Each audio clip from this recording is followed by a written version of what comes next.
Non, nous avons le pensée calme parce que touti ko silisa événement munene oyo ke Augustin Kabuya oyo azalaki moko ya secrétaire général ya UDPS touti kolongola ye na mukolo lelo. Oui, vraiment, c'est un excellent.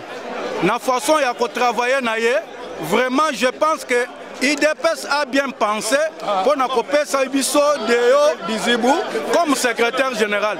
Parce que c'est une personne que je connais personnellement, la façon dont il a travaillé, c'est un excellent.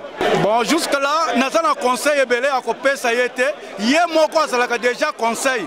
Parce que ayebi toute la situation de l'IDPS, mabena malamu ebanda koleka. Ndokola Nzambe a élevé parce que c'est un don de Dieu. Le secrétaire général nouveau, c'est un don de Dieu.